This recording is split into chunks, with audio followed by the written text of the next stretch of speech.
50 nuances de conscience. Une lumière sur ton existence.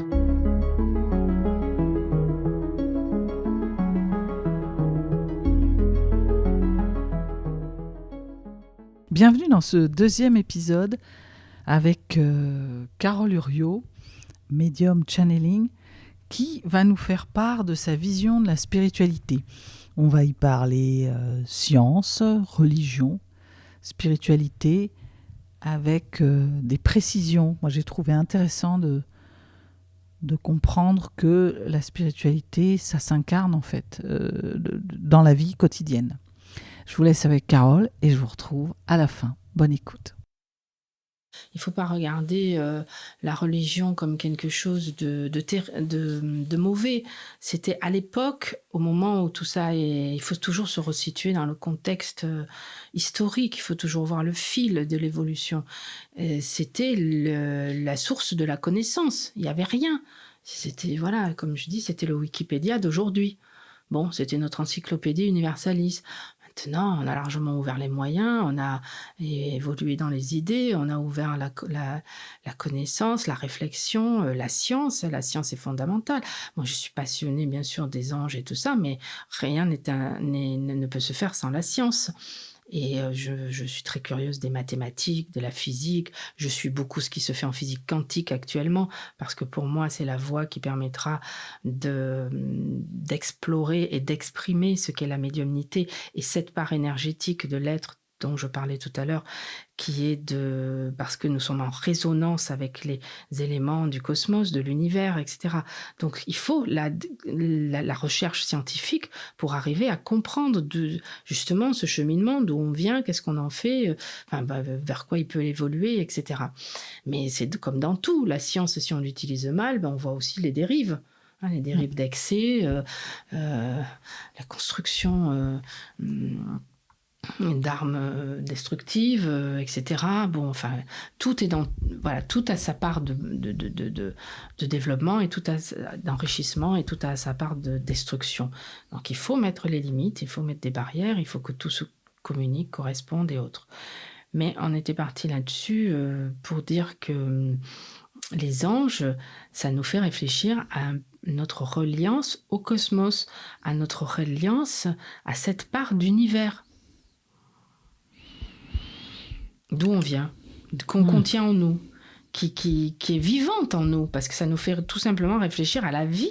C'est-à-dire, pourquoi c'est vivant ? Parce que ce sont des énergies qui bougent en nous. Ce sont des énergies aussi que l'on peut intégrer. C'est pour ça que je dis que rien n'est jamais figé dans la vie. C'est pas parce qu'on est né tel jour, à telle date, à tel endroit, donc ça détermine un focus énergétique à ce moment-là. Mais après, c'est ce que l'on va en faire.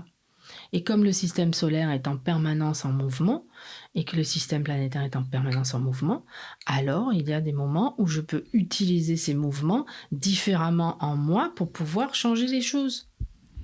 Et rien n'est bloqué. Je ne suis pas complètement contraint dans ma situation qu'on veut bien me faire croire socialement, politiquement, économiquement. C'est pour ça qu'on pourrait aller assez loin dans la réflexion même de la construction sociétale de tout ça. Et la spiritualité, c'est pas les anges, comme je dis, c'est pas simplement, je le dis dans mon livre, j'adore les anges, j'en ai partout là. C'est dans mon bureau, tout autour de nous. Bon, comme tu peux en voir, il y en a sur les tableaux, il y en a partout, bon voilà. Mais j'aime les représenter aussi de manière énergétique. Parce que sinon, ça devient de l'iconographie. Ça devient de la chouchouille. Mais c'est super, hein, c'est joli. Les plumes, j'ai des plumes, voilà. On en a. Mais il faut que l'accessoire porte l'énergie. Et encore une fois, il faut qu'on ait du résultat. Sinon, qu'est-ce qu'on fait ? On patauge, hein. Je veux dire, on peut toujours nager. Les océans sont grands. Ils sont bien plus vastes que nous, les océans. Ça, il n'y a pas de problème. Mais nous, là-dedans... ma vie, mon œuvre, où je vais, mes factures à payer, mon boulot, mes enfants, ma famille à structurer, à nourrir. Voilà, ma place... Sinon, déjà que la société, elle nous rend assez esclaves de beaucoup de choses. Et est-ce qu'on peut complètement s'en affranchir? Je ne sais pas, il y a des philosophes qui ont écrit des milliers de pages là-dessus. Compliqué. Mais au moins d'essayer de vivre sa part de liberté. Alors, elle est réduite, on ne peut pas dire qu'elle soit... elle est réduite et à la fois elle est limitée. Parce que si j'ouvre tout en moi, cet espace infini et immense, alors je peux vraiment faire d'autres choses. Mais c'est sûr aussi que socialement, nous sommes des êtres sociaux. Enfin, l'humain profondément est certainement l'animal social le plus important, le plus développé, et donc il a besoin des autres pour vivre. Et donc j'ai besoin de ça, j'ai besoin des autres, et les autres, je les ai construits à travers des familles, à travers des entreprises, à travers du travail, bon, voilà. Mais si j'arrive à construire tout ça, alors je peux... donc du coup, ça réduit ma liberté quand même. Parce que si j'ai ma famille, je dois tenir compte des autres, etc. Ils sont pas pareils, ils n'ont pas les mêmes énergies que moi. Ils me font travailler des choses.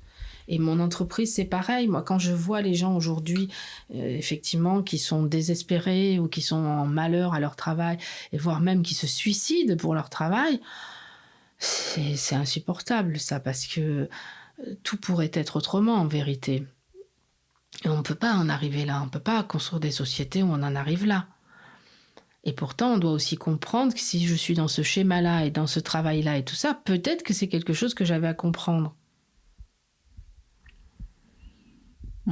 Après, c'est comment je m'en extirpe. Je ne dis pas que c'est facile tous les jours. Et on revient au départ, comment je me lève le matin. Nous voilà au terme de cet épisode où nous avons cheminé avec Carole un peu philosophiquement. C'est une manière aussi de prendre de la hauteur sur notre vision de la religion, des sciences, de ce que les sciences peuvent apporter à la spiritualité, des schémas de société que l'on veut.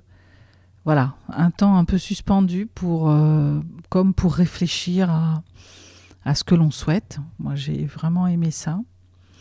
Et puis, ce que je retiens aussi, c'est cette nécessité vraiment d'incarner sa spiritualité concrètement.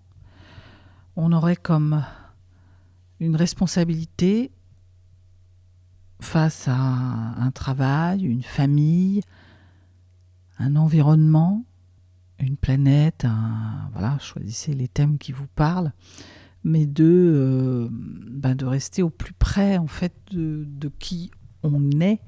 La spiritualité pour moi, ça permet aussi de connecter avec qui nous sommes pour incarner pleinement, terrestrement, ce qu'on est venu faire, et d'aucuns diraient qu'on a passé contrat avant de venir, qu'on aurait même choisi sa famille, ses combats, qu'il y aurait comme un plan. Et donc, la famille que j'ai, le travail que j'ai plus ou moins choisi, les situations auxquelles je suis confrontée viennent me parler de qui je suis, me rappellent peut-être plus ou moins consciemment ce que je suis venu faire et me reconnectent quelque part à ma spiritualité. Voilà, je vous laisse avec cette réflexion. Dans le prochain épisode, on ira dans le concret d'une séance, si vous souhaitez aller faire une séance avec Carole. Elle va vous expliquer ce qui peut se passer d'assez magique, d'ailleurs, pendant cette séance. À très vite.